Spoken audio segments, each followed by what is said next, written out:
18ஆம் படி கருப்பரே போற்றி, பகைவரை நடுங்கச் செய்பவனே போற்றி, நல்லதே நினை, நல்லது மட்டுமே நினை. கருப்பசாமி பிள்ளைகளுக்கு இந்த அப்பனின் அன்பும் பாதுகாப்பும் என்றுமே 100% முழுமையாக இருக்கும். கஷ்டங்கள் துரத்தி அடிக்கிறது அல்லவா? வறுமை உன்னை வாட்டி வதைத்துக் கொண்டிருக்கிறது. என் தங்கமே, வாழ்க்கையில் வருகின்ற கஷ்டங்களுக்கு என்ன காரணமாக இருக்க முடியும்? நாம் எத்தனைதான் உழைத்தாலும் நம்மை துன்பங்கள் வாட்டி வதைத்துக் கொண்டிருக்கிறது என்று என் பிள்ளை நீ நினைத்து கொண்டிருக்கின்றாய் அல்லவா? என் தங்கமே, இன்று உன் தாயானவள் இந்த கஷ்டத்திற்கெல்லாம் காரணம் என்ன என்பதை தெரிந்து கொண்டு வந்திருக்கிறேன். அது வெளியில் எங்கும் இல்லை, உன்னுடைய இல்லத்திற்குள் தான் இருக்கின்றது. உன் இல்லத்தில் நடக்கின்ற சில தவறுகளால் தான் உனக்கு வறுமை உன்னை விட்டு பிரியாமல் உன்னோடு இருந்து கொண்டிருக்கிறது என்பதை நான் புரிந்து கொண்டேன். நான் இப்போது உன்னோடு பேச வந்திருக்கிறேன் என் தங்கமே. உன் வாழ்க்கையில் வறுமை என்பது உன்னோடு ஒட்டி பிறந்தது போல என்னாலும் தொடர்ந்து கொண்டே இருக்கிறது. அம்மா இன்று உனக்கு அதனை உணர்த்துவதற்காக தான் இங்கு வந்திருக்கின்றேன். என் தங்கமே, நான் சொல்லி முடிக்கும் முன்பே நீ நிச்சயமாக இதுவெல்லாம் உன் இல்லத்தில் நடந்து கொண்டிருக்கிறது என்பதை நீ புரிந்து கொள்வாய். ஏனென்றால் அம்மா காரணம் இல்லாமல் உன்னிடத்தில் எதையும் கொண்டு வந்து சேர்ப்பது கிடையாது.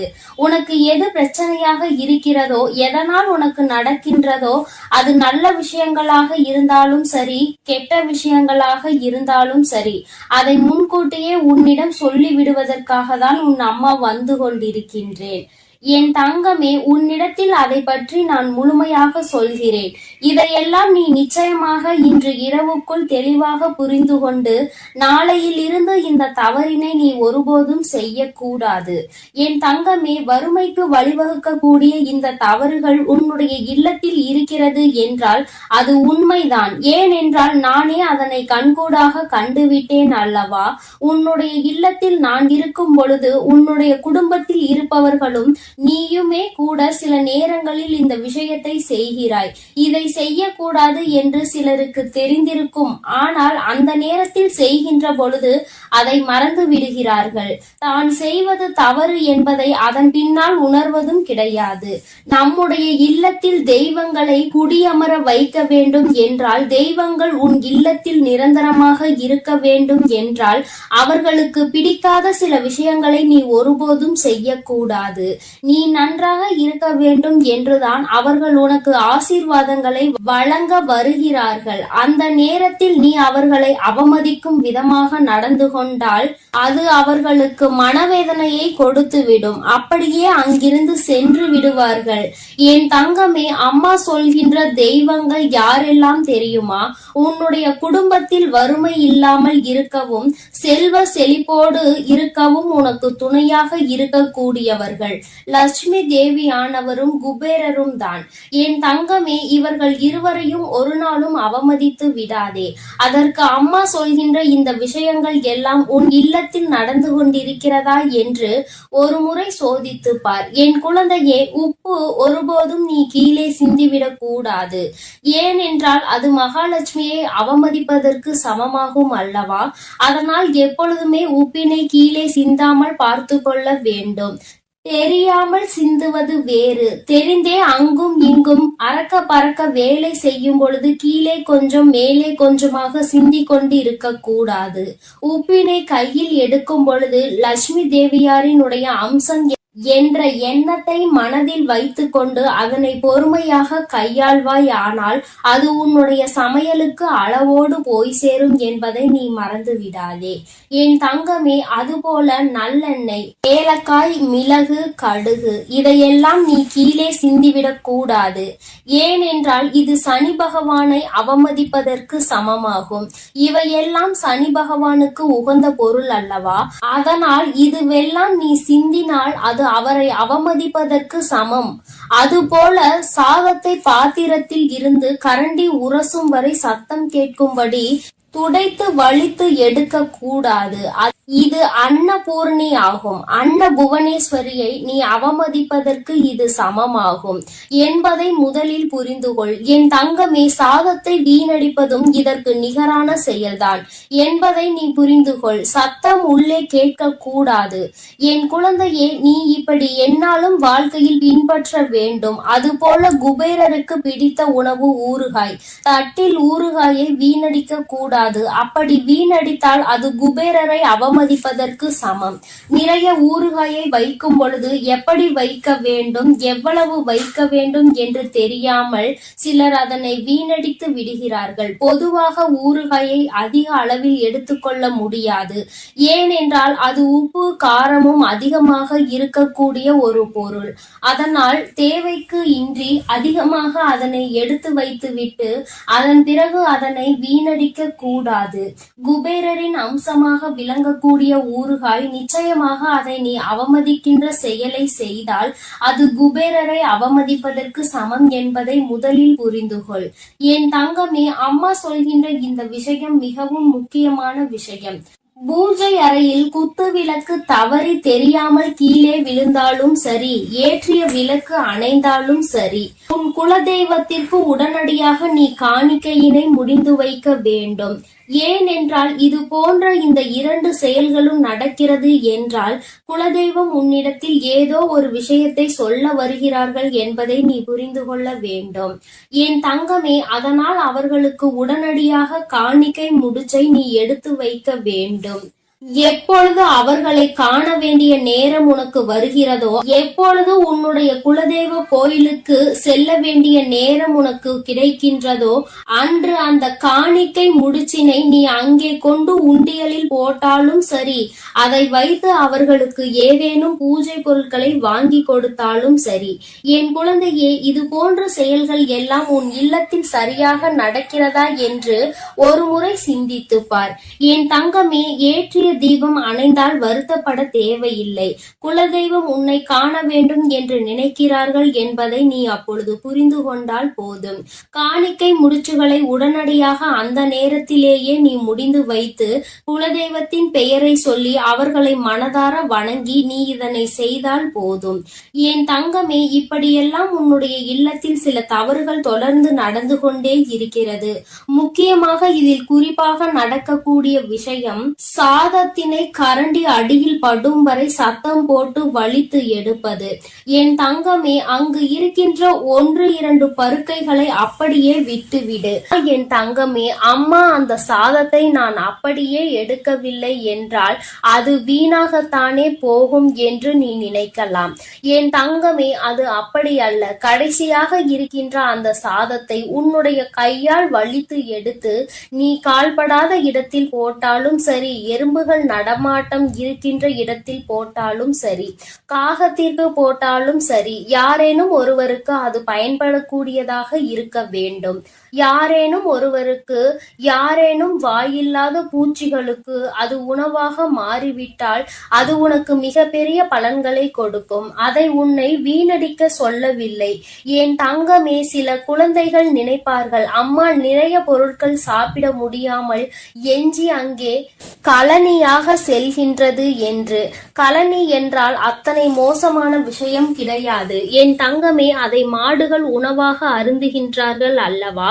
அதனால் அதை நீ வீணாக்குவதாக ஒருபோதும் நினைக்காதே. இன்னொரு உயிருக்கு உணவாக தான் கொடுக்கிறாய் என்பதை முதலில் புரிந்து கொள். வீணாக்குவது என்பது என்ன தெரியுமா? யாருக்குமே பயன்படாமல் அந்த உணவு போவதுதான். நீ எங்கே போடுகிறாய், எப்படி போடுகிறாயோ அந்த இடத்திற்கு எந்த ஒரு உயிரினமும் வராது.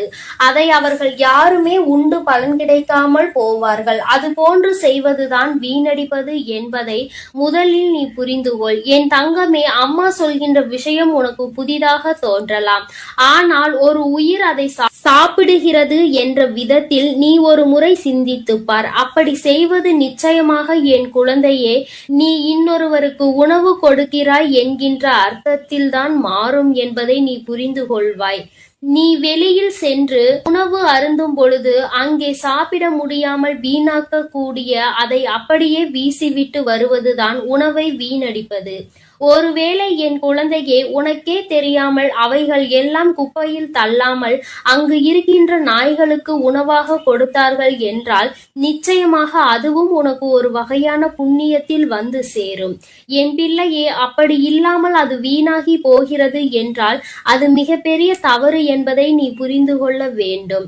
என் தங்கமே, அதனால் ஒரு நாளும் உணவை வீணாக்காதே. எத்தனையோ பேர் உணவில்லாமல் தவித்து கொண்டிருக்கின்றார்கள். என் செல்ல குழந்தையே, அம்மா சொன்னதை கவனமாக நினைவில் வைத்துக் கொண்டு நீ இனி இதுபோல் நடந்து கொண்டால் நிச்சயமாக இனி உன் வாழ்வில் எப்பொழுதும் நல்லது நடக்கும் என்பதை நீ மறந்து விடாதே. என் அன்பு பிள்ளைக்கு இந்த தாயானவளினுடைய ஆசீர்வாதங்கள் எப்பொழுதும் முழுமையாக இருந்து கொண்டே இருக்கும். என் அன்பு பிள்ளையே, இந்த தாயானவளுக்கு நீ எத்தனையோ பூஜைகள் செய்து என் மனதை குளிர வைத்து உன்னுடைய இல்லத்தில் நிரந்தரமாக அமர வைத்து விட்டாய். என் தங்கமே, நான் நிரந்தரமாக இருக்கின்ற உன்னுடைய இல்லத்தில் செய்யக்கூடாத தவறு என்று ஒன்று நிச்சயமாக இருக்கிறது. உன் தாயானவள் என் வாக்கினை கேட்டு அதன்படி நீ நடந்து கொண்டால் இந்த அம்மா ஒருபோதும் உன்னுடைய இல்லத்தில் இருந்து வெளியே செல்ல மாட்டேன். மாறாக இந்த தவறை நீ செய்வாயானால் நிச்சயமாக அம்மா எந்தவித தயவுதாட்சணையும் காட்டாமல் இங்கிருந்து கிளம்பி விடுவேன் என்பதையும் நீ மறக்க கூடாது. என் குழந்தையே, ஒவ்வொரு நாளும் இந்த தாயானவள் என்னை நினைத்து நீ மனமுருகி என்னிடம் உன்னுடைய வேண்டுதல்களை எல்லாம் ஒப்படைத்து கொண்டிருக்கிறாய். நான் ஒவ்வொரு வேண்டுதலையும் உன்னிடத்தில் கொண்டு வந்து சேர்க்கத்தான் வந்து கொண்டிருக்கிறேன். என் தங்கமே, உன்னுடைய கவலைகளை எல்லாம் இப்பொழுது சில நாட்களாகவே நீ மறந்து விட்டாய். அது மட்டும் அல்லாமல் என் பிள்ளையே, இந்த தாயானவளின் மனதை எப்படி குளிர வைக்க வேண்டும், நம் தாயானவளுக்கு என்ன செய்தால் அது சந்தோஷத்தை தரும் என்று நீ அதிகமான நேரங்களில் உன் அம்மா என்னை பற்றியே சிந்தித்து கொண்டிருக்கிறாய். என் பிள்ளையே, என் மீது நீ கொண்ட அன்பினை கண்டு அம்மா மெய்சிலிர்த்து போனேன். என் குழந்தையே, என் மீது காட்டுகின்ற பாசத்தை நானும் உன் மீது காட்ட வேண்டும் என்றுதான் தினம் தினம் உன்னை காண வருகிறேன். என் செல்லமே, நான் உன்னுடைய இல்லத்தில் அமர முடிவு செய்ததோடு மட்டுமல்லாமல் அங்கேயே தங்கவும் செய்துவிட்டேன். என் தங்கமே, உன்னுடைய வாழ்க்கையில் உன்னை சுற்றி நடக்கின்ற சில விஷயங்களை பார்க்கும் பொழுது உனக்கு இருக்கின்ற கஷ்டங்கள் கொஞ்சம் அதிகமாக தான் இருக்கிறது. அதிலிருந்து மீண்டு வர முடியாமல் நீ தவித்து கொண்டிருக்கிற காலங்களும் உன் முன்னால் நின்று கொண்டிருப்பதை நான் காணதான் செய்கிறேன். என் தங்கமே, அதிலிருந்து எல்லாம் நீ மீண்டு வர போகின்ற காலம் வந்துவிட்டது. என் பிள்ளையே, நீ சிலவற்றை ஆராய்ந்து உன்னுடைய மனதை காயப்படுத்தி கொள்வதை விட எல்லாமே உனக்கான பாடம் என்றும் அதை அனுபவமாக நீ எடுத்துக்கொள்ள பழகு. அப்படியானால் இந்த வாழ்க்கை உனக்கு நிச்சயமாக சிறப்பாக மாறும் என்பதை நீ புரிந்து கொள்வாய். என் தங்கமே, வாழ்க்கையில் எதையுமே உன்னால் மாற்ற முடிவதில்லை. எல்லாமே யதார்த்தம் என்று நீ புரிந்து கொண்டு அதன்படி நடக்க தொடங்கினால் எல்லா விதமான கஷ்டங்களும் உன் கண் முன்னால் இருந்து தானாகவே விலகி சென்றுவிடும் என்பதை நீ புரிந்து கொள்வாய். என் குழந்தையே, யாருக்காகவோ வாழ்ந்து காட்டுவதற்கு இந்த வாழ்க்கை ஒன்றும் உனக்கு பரீட்சை கிடையாது. உனக்காக நீ வாழ்ந்து விட்டு போவதற்கான ஒரு வாய்ப்பு மட்டும்தான் என்பதை நீ புரிந்து கொள். உனக்கு கிடைத்திருக்கின்ற இந்த வாய்ப்பினை நீ சரியாக பயன்படுத்தி கொள்ள வேண்டும். மற்றவர்களுக்காக உன்னுடைய நேரத்தையும் காலத்தையும் நீ வீணடித்து கொண்டிருக்காதே. ஓடுகின்ற நீர் போல நடப்பதெல்லாம் நல்லதுக்கே என நினைத்து கொண்டு நல்லதை செய்ய துணிந்து நில். தீயவை தானாக குப்பை போல ஓரத்தில் ஒதுங்கிவிடும். என் தங்கமே, என் தங்கமே, அழகான குளிரான காட்சியும் மேகம் முடிய வானமும் முகம் காட்ட துடிக்கின்ற சூரியனும் போல நிச்சயமாக இந்த இனிய புன்னகையோடு உன்னுடைய நாள் நல்ல நாளாக எப்பொழுதும் மலரும் என்பதை நீ தெளிவாக புரிந்து கொள்ள வேண்டும். உன்னை குறை கூறுகின்ற பலருக்கு உத்தமராக வாழ்வதை விட உன்னை நம்புகின்ற சிலருக்கு நீ நல்லவனாக வாழ வேண்டும் என்று நினைத்தால் போதும். என் குழந்தையே, நீ நீ என்னதான் செய்தாலும் அங்கே குறை சொல்ல வேண்டும் என்று நினைத்து விட்டால் அவர்கள் குறைகளை மட்டுமே சொல்லிக் கொண்டிருப்பார்கள். என் குழந்தையே, விருப்பத்தோடு செய்யப்படும் எல்லா செயல்களும் ஒரு நாள் நீ விரும்புகின்ற உயரத்திற்கு நிச்சயமாக உன்னை அழைத்து செல்லும் என்பதை நீ மனதிற்குள் நம்பிக்கையோடு எந்நாளும் எண்ணிக்கொள்ள வேண்டும். நல்ல செயல்களுக்கான வெகுமதிகள் எல்லாம் உடனடியாக கிடைப்பது கிடையாது. எவ்வளவு தாமதமாக வருகிறதோ அந்த அளவிற்கு அந்த வெகுமதி உன் வாழ்க்கையில் நிலைத்து நிற்கும் என்பதை நீ மறந்து விடாதே. வாழ்க்கையில் உனக்கு ஏற்படுகின்ற கசப்பான சம்பவங்கள் தான் உனக்கு நல்ல பாடங்களையும் நல்ல அறிவுகளையும் வழங்கிவிட்டு செல்கின்றது. வாழ்க்கையில் எல்லாவற்றையும் சேர்ப்பது மிகவும் கடினம், ஆனால் அதனை செலவு செய்வது மிகவும் எளியது.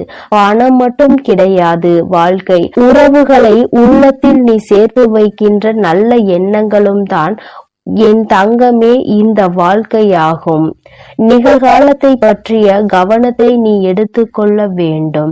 நீ அந்த கவனத்தை சரியாக எடுத்துக்கொண்டால் எதிர்காலம் உன்னை தானாக கவனித்துக் கொள்ளும்.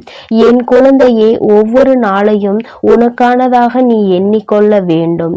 இனி எல்லாம் வீண் என்று நினைத்து கொண்டால் உனக்கு விடியல் கிடையாது என்பதை நீ புரிந்து கொள்ள வேண்டும். உனக்கு துணையாக நிற்பது நீதான் என்பதை நினைத்தால் உன்னுடைய வாழ்க்கையில் ஒரு நாளும் இருள் கிடையாது என்பதை என் குழந்தை நிச்சயமாக புரிந்து கொள்வாய். என் தங்கமே, நதி போல எந்நாளும் ஓடிக்கொண்டே இருக்க வேண்டும். வெற்றி ஓரிடத்தில் உனக்காக காத்திருக்கும் கடல் போல என்பதை அந்த சூழ்நிலையில் நீ நிச்சயமாக புரிந்து கொள்வாய். காலம் மிகவும் பெரியது, ஆனால் அதில் இருக்கின்ற வாழ்க்கை உனக்கு மிகவும் குறைவு. வாழும் வரை அன்போடு இருந்துவிட்டு செல்ல வேண்டும். வாழ்க்கை எப்படி வேண்டுமானாலும் மாறலாம். எண்ணங்கள் யாவும் அடுத்தவரை காயப்படுத்தாமல் இருக்க வேண்டும். அதுவும் இதுவும் எதுவும் வாழ்க்கையில் கடந்து போகும். ஆனால் நீ கொடுத்த காயங்கள் எப்பொழுதுமே அவர்கள் மறக்காமல் ஒவ்வொரு நாளும் நினைத்து கொண்டு இருப்பார்கள் என்பதை நீ புரிந்து கொண்டால் யாரையும் காயப்படுத்த வேண்டும் என்ற எண்ணம் ஒருபோதும் உனக்கு இருக்காது. என் குழந்தையே, இந்த வராகி குடியிருக்கின்ற இல்லத்தில் எப்பொழுதுமே அமைதி நிலவ வேண்டும். அதற்காக அம்மா சத்தம் போடவே கூடாது என்று சொல்லவில்லை. என் குழந்தைகளினுடைய சந்தோஷமான சிரிப்பலைகள் மட்டுமே உன் இல்லத்தில் கேட்க வேண்டும் என்று சொல்கிறேன். ஒவ்வொரு நாளும் சண்டையிடுவது, அங்கே சச்சரவுகளில் ஈடுபடுவதோ, ஒருவர் குறை சொல்வதோ, ஒருவருக்கொருவர் சண்டையிட்டு கொண்டு மனதை காயப்படுத்துவதோ, இது போன்ற விஷயங்களை எல்லாம் செய்யக்கூடாது. நான் இருக்கின்ற வீட்டில் இது போன்ற நிகழ்வுகள் நடந்து விடுகிறது என்றால் நிச்சயமாக அந்த இடத்தில் இருந்து நான் எந்த ஐயமும் இன்றி கிளம்பி விடுவேன். நான் அங்கு இருக்கும் பொழுதே உங்களுக்குள் பிரச்சனைகள் ஏற்படுகிறது என்றால் என் குழந்தைகளுக்கு நான் அங்கு இருப்பதில் விருப்பம் இல்லை என்றுதானே அர்த்தம். நீ என்னை மதிக்கவில்லை என்றுதானே அர்த்தம். என் தங்கமே, உன்னுடைய கஷ்டங்கள் எதுவாக இருந்தாலும் என்னிடம் சொல். நீ வேறு யாரிடத்திலும் சொல்லி தேவையில்லாமல் அங்கே ஒரு வாக்குவாதத்தை நீ உருவாக்காதே. உன்னுடைய வாழ்க்கையில் நடக்கின்ற ஒவ்வொரு விஷயங்களுக்கும் நானே பொறுப்பாக இருக்கும் பொழுது உனக்கு எந்த விதமான கவலைகளையும் எந்த விதமான வருத்தங்களையும் நான் தானே சரி செய்ய முடியும். என் தங்கமே, அனுபவம் என்பது நீ கடந்து வந்த பாதை கிடையாது. நீ கற்றுக்கொண்ட பாடங்கள் தான் அனுபவம் என்பதை நீ புரிந்து கொள்ள வேண்டும். எண்ணம் போல வாழ வேண்டும், பிறரை போல வாழ வேண்டும் என்று ஒருபோதும் நினைக்க கூடாது. என் குழந்தை அனுபவித்த துன்பங்களை எல்லாம் மறக்கத்தானே வேண்டும். ஆனால் அந்த அனுபவம் அளித்த பாடங்களை மறந்துவிடக் கூடாது. அந்த பாடங்கள் தான் இனிமேல் எந்த தவறையும் செய்யக்கூடாது என்று உன்னை தூண்டும். அழகாய் அமைவது எல்லாம் வாழ்க்கை கிடையாது. அமைத்த வாழ்க்கையை அழகாக மாற்றிக்கொள்வதுதான் வாழ்க்கை என்பதை என் குழந்தை நீ புரிந்துகொள். சின்ன சின்ன அனுபவங்கள் தான் வாழ்க்கை. அந்த அனுபவங்களை நெறிப்படுத்தினால் வாழ்க்கையில் எப்பொழுதுமே வெற்றி மட்டுமே தொடர்ந்து நிற்கும் என்பதை நீ புரிந்து கொள்வாய். பொறுப்பாக இருக்கிறாய் என்று சொல்வதை விட எந்த அளவிற்கு பொறுமையாக இருக்கிறாய் என்று சொல்.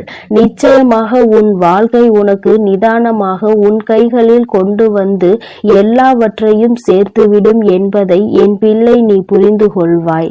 என் தங்கமே, தெய்வங்கள் ஏற்படுகின்ற சூழ்நிலை வந்தால் அதை பொறுமையாக எதிர்கொண்டு என் குழந்தை அதை சரி செய்யதான் முயற்சி செய்ய வேண்டுமே தவிர மாறாக பிரச்சனைகளை வளரவிட்டு வீட்டில் இருக்கின்ற மற்றவர்களின் நிம்மதியையும் கெடுக்க கூடாது. தெய்வம் உன் இல்லத்தில் குடியிருக்க வேண்டும் என்று விரும்பினால் நிச்சயமாக அங்கே இது போன்ற சம்பவங்கள் எல்லாம் நடக்கக்கூடாது. இன்னும் நிறைய பேர் இருக்கிறார்கள், என்னாலும் வீட்டிற்குள் சண்டை சச்சரவுகள் போராட்டங்கள் என்று சத்தம் போட்டு கொண்டே இருப்பார்கள். அருகில் இருப்பவர்களுக்கு எல்லாம் இந்த வீட்டை பார்ப்பதை எப்பொழுதும் பொழுதுபோக்காக இருந்து கொண்டிருக்கும். இது போன்ற ஒரு சூழ்நிலையை ஒரு நாளும் உருவாக்கி மற்றவர்கள் எள்ளி நகையாடுகின்ற அளவிற்கு நடந்து கொள்ளக்கூடாது. உன் வாழ்க்கை உனக்கு சந்தோஷத்தை கொடுக்க காத்து கொண்டிருக்கும் பொழுது, தெய்வமே உன் இல்லத்தில் அமர்ந்து உனக்கு ஆசிகளை வழங்க நிற்கும் பொழுது, நீ தேவையில்லாமல் இது போன்ற சிறு சிறு தவறுகளை செய்து அவர்களை அங்கிருந்து விரட்டி விடாதே. என் தங்கமே, எல்லாம் தெரியும் என்று நினைக்கின்ற எண்ணம் உன்னை சோம்பேறித்தனமாக்கும். எதையும் கற்றுக்கொள்ளும் ஆர்வம் உன்னை சுறுசுறுப்பாக்கும். அதனால் என்ன நடந்தாலும், என்ன பிரச்சனைகள் வேதனைகள் வந்தாலும் உனக்கு தெரியும் என்று நினைத்து விட்டு விடாமல் புதிதாக எல்லாவற்றையும் கற்றுக்கொள்ள தொடங்கு. சிந்தித்து செயல்படு. இந்த வாழ்க்கை உன் கைகளில் அழகாக பூக்கும் பூக்களைப் போல உன் வாழ்க்கையை நான் மாற்றி தருவேன். என் செல்ல குழந்தைக்கு இந்த வராகி அம்மாவினுடைய ஆசீர்வாதங்கள் எப்பொழுதும் முழுமையாக இருக்கும். என் அன்பு குழந்தையே, நீண்ட நாட்களுக்கு பிறகு உன்னுடைய வராகியானவள் என்னுடைய கோபத்திற்கு நீ ஆளாகி இருக்கிறாய். என் தங்கமே, ஒருவேளை இந்த கோபம் அடைந்ததற்கு காரணமாக நீ இந்த செயலை செய்திருப்பாய். ஆனால் நிச்சயமாக உன் தாயானவள் உன் இல்லத்தை விட்டு வெளியேறுகிறேன். என் தங்கமே, நான் சொல்லும் பொழுது உனக்கு கஷ்டமாக இருக்கலாம். ஆனால் நீ செய்கின்ற தவறு உன் தாயானவள் எனக்கு மனதை வேதனைப்படுத்துகிறது. அது என்னவென்று நீ தெரிந்து கொள்ள வேண்டிய கட்டாயத்தில் இப்பொழுது இருக்கின்றாய். என் தங்கமே, அம்மாவாகிய என்னை உன்னுடைய இல்லத்தில் வைத்து நீ வணங்குகிறாய். என் தங்கமே, என் குழந்தை, நீ என்னை வைத்து வணங்கினாலும் உன்னுடைய மனதிற்குள் எப்பொழுதுமே சிறிது அச்சத்தோடு இருக்கிறாய். உன்னுடைய இந்த அச்சம்தான் உன் தாயானவள் எனக்கு மன கஷ்டத்தை கொடுத்திருக்கிறது. என் தங்கமே, நான் எப்படி உன்னை என்னுடைய பிள்ளையாக நினைத்து உன் இல்லத்தில் தங்கி இருக்கிறேனோ, நீயும் அப்படித்தானே என்னை நினைத்திருக்க வேண்டும். என்னிடம் வேண்டுகிறாய், உன்னுடைய விருப்பங்கள் எல்லாம் நிறைவேற வேண்டும் என்று கேட்கின்றாய். என்னை வணங்கும் பொழுது மட்டும் நீ பயம் கொள்கின்றாய். இது எதற்கு என்றுதான் உன் தாயானவள் எனக்கு புரியவில்லை. உன் வராகி அம்மா ஆனவள் நான் உன்னோடு பேசுகிறேன் அல்லவா? நான் உன்னுடைய மனதில் இருக்கின்ற எண்ணங்களை புரிந்து கொள்கிறேன் அல்லவா? உன் வாழ்க்கையில் உனக்கு தேவையானதை எல்லாம் செய்து கொடுக்கிறேன் அல்லவா? உன்னுடைய கஷ்டங்களுக்கெல்லாம் உன்னோடு நின்று கொண்டிருக்கிறேன் அல்லவா? அப்படி இருக்கும் பொழுது நீ மற்ற தெய்வங்களை வணங்கும் போதுதானே என்னையும் வணங்க வேண்டும். அப்படி இல்லாமல் என் குழந்தை, நீ பயப்படுவதற்கு காரணம் என்ன? யார் வேண்டுமானாலும் என்ன வேண்டுமானாலும் சொல்லிவிட்டு போகட்டும். உன்னுடைய மனது என்னை பற்றி உன்னிடத்தில் என்ன சொல்கிறது? இந்த தாயானவள் உன்னோடு அன்போடு இருக்கிறாளா இல்லையா? அல்லது இந்த வராகி அம்மா உனக்கு ஏதேனும் கெடுதல் செய்து விட்டாளா என்பதையெல்லாம் நீ யோசிக்க வேண்டும். நான் உன்னை பயமுறுத்தி இருக்கிறேனா என்பதையெல்லாம் ஒரு நிமிடம் யோசித்து பார். அம்மா எத்தனை கனிவோடு உன்னிடத்தில் நடந்து கொள்கிறேன். பஞ்சமி பூஜைகளில் எல்லாம் என் குழந்தைக்கு காட்சி கொடுத்து என்னுடைய பிள்ளையின் மனதை நான் அமைதிப்படுத்தி இருக்கிறேன். என் குழந்தைக்கு இருக்கின்ற மனக்குழப்பத்தை நான் தீர்த்து வைக்கிறேன். என் தங்கமே, அப்படி இருந்தும் கூட சில நேரங்களில் யாரேனும் உன்னிடம் வந்து ஒரு வார்த்தையை சொல்லிவிட்டார்கள் என்றால் உடனே பயந்து என்னை வணங்குவதை நிறுத்தி விடுகின்றாய். பஞ்சமி பூஜைகளை தவிர மற்ற நேரங்களில் எனக்கு பூஜைகளை செய்ய யோசிக்கிறாய். அம்மாவின் பக்கம் திரும்பவே சிறிது பயம் கொள்கின்றாய். என்னுடைய பிள்ளையாக நீ இருப்பாயானால் இனிமேல் ஒருபொழுதும் இது போன்ற விஷயங்களுக்கெல்லாம் நீ பயப்படக்கூடாது. நான் உன்னிடத்தில் முழுமையான அன்பினை எதிர்பார்க்கிறேன். உன்னுடைய இல்லத்தில் நான் தங்கி இருக்க வேண்டும் என்றால் அது எனக்கு மிகவும் அவசியம் அல்லவா? நான் உன்னை ஏற்றுக்கொண்டது போல நீயும் என்னை ஏற்றுக்கொள்ள வேண்டும் அல்லவா? ஒரு தாயாக நான் எப்பொழுதுமே உன்னிடத்தில் நிற்கும் பொழுது நீயும் ஒரு பிள்ளையாக என்னை எப்பொழுதுமே அரவணைக்க வேண்டும் என்றுதான் ஆசைப்படுகிறேன். நீ என்னை எப்பொழுது வேண்டுமானாலும் வணங்கலாம், எப்பொழுது வேண்டுமானாலும் என்னிடத்தில் வந்து பேசலாம். நான் உன்னுடைய வார்த்தைகளை எப்பொழுதுமே செவி கொடுத்து கேட்டுக்கொண்டுதான் இருப்பேன். அம்மா எங்கே இருக்கிறாய் என்று தேடாமல் உன் இல்லத்தில் இருக்கின்ற என்னை நீ நல்லபடியாக பார்த்து கொள்ள வேண்டும். ஆனால் நான் உன்னிடத்தில் வந்து எனக்கு அது வேண்டும் இது வேண்டும் என்று கேட்கவில்லை. எனக்கு தேவையெல்லாம் உன்னுடைய அன்பான அந்த பார்வை மட்டும்தான். என் மீது நீ கொண்டிருக்கின்ற அந்த நம்பிக்கையை மட்டும்தான். நீ எப்பொழுதுமே என் மீது அன்பாக இருக்கிறாய் என்று எனக்கு நீ உணர்த்த வேண்டும். அது மட்டும்தான். என் தங்கமே, எல்லா தெய்வங்களுக்கும் ஆரத்தி காண்பிக்கும் பொழுது உன் தாயானவள் என்னை நீ மறக்க கூடாது. நீ எப்பொழுதுமே என்னை உன்னுடைய அன்பின் உருவமாக ஏற்றுக்கொள்ள வேண்டும்.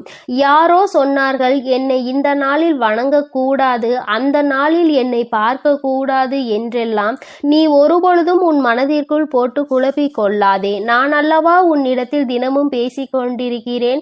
அப்பொழுதெல்லாம் என்னை பார்க்கிறாய் அல்லவா? உன் தாயானவள் என்னுடைய இந்த முகத்தை தினமும் கண்டுகொண்டுதானே என் பிள்ளை நீ உன்னுடைய செயலை செய்ய ஆரம்பிக்கிறாய். அப்படி இருக்கும் பொழுது அதை நினைத்து நீ வருத்தப்படாதே.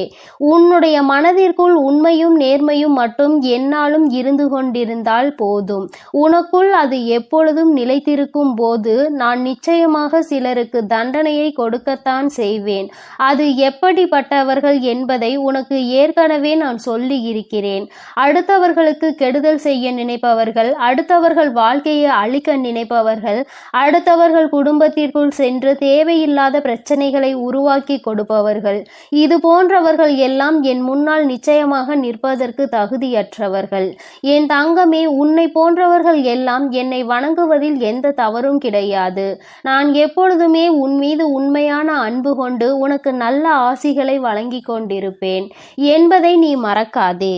என் குழந்தை, நீ எப்பொழுது என் மீது நம்பிக்கை வைத்து என் மீது உண்மையான அன்பு வைத்து நமக்கு நல்ல வாழ்க்கையை கொடுப்பாள் என்று நம்புகிறாயோ அப்பொழுதுதானே நான் உனக்கு நல்லதை செய்வேன்.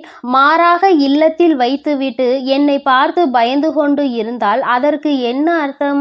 என் தங்கமே, நீ என்னை வைக்கின்ற இடம் தெரியாமல் இருப்பாயானால் நிச்சயமாக உன்னிடத்தில் இருக்கின்ற விநாயகர் படமும் அல்லது விநாயகர் சிலையோ அவருக்கு அருகில் என்னை வைத்து வணங்கு. என் தங்கமே, நிச்சயமாக அம்மா உனக்கு எல்லா நேரங்களிலும் நல்ல ஆசிகளை வழங்குவேன் என்பதை நீ புரிந்து கொள்ள வேண்டும்.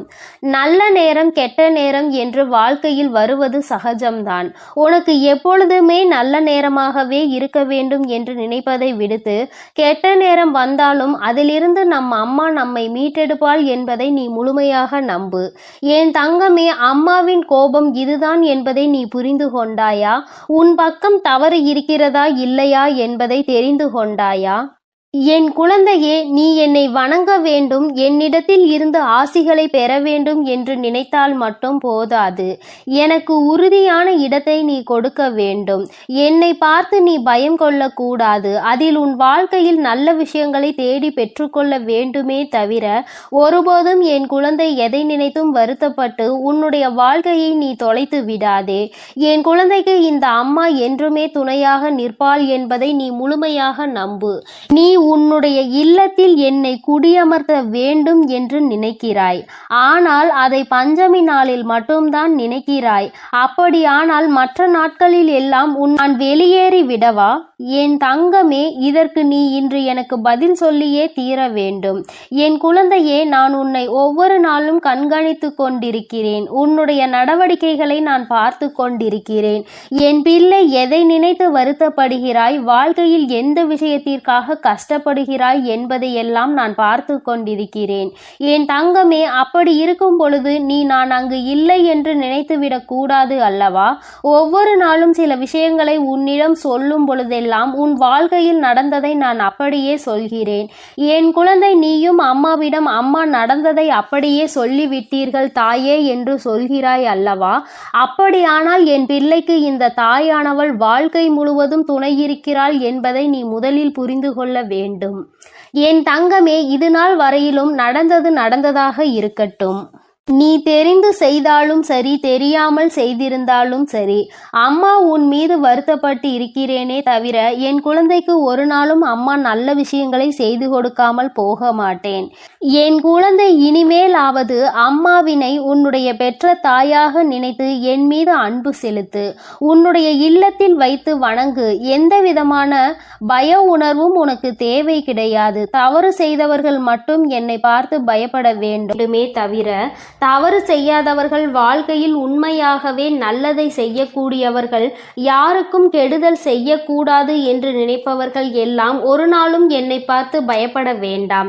நான் உன் வாழ்க்கையில் உனக்கு நல்லதை மட்டுமே செய்து கொடுக்க வந்திருக்கிறேன்.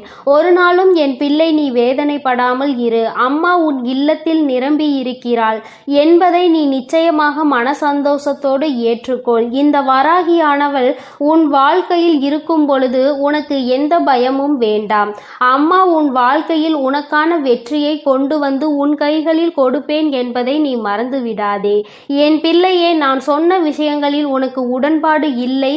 அம்மா, நான் உன்னை நம்பிதான் என் வீட்டில் வைத்து வணங்குகிறேன். நான் எப்பொழுதுமே உன்னை கனிவோடு பார்க்கிறேன் என்று சொல்வாயானால் அது எனக்கு மிகுந்த சந்தோஷம். அப்படி இல்லாத பட்சத்தில் உனக்குள் பயம் இருக்கிறது என்றால் நிச்சயமாக நீ அதை திருத்திக் கொள்வது மிகவும் நல்லது. என் செல்ல குழந்தையே, இந்த தாயானவளினுடைய ஆசீர்வாதங்கள் உனக்கு எப்பொழுதும் முழுமையாக கிடைக்கும். என் அன்பு பிள்ளைக்கு இந்த கருப்பனின் ஆசீர்வாதமும் அன்பும் என்றுமே முழுமையாக இருக்கும். வேண்டும் வரம் தருபவனே போற்றி, வேட்டை பிரியனே போற்றி போற்றி.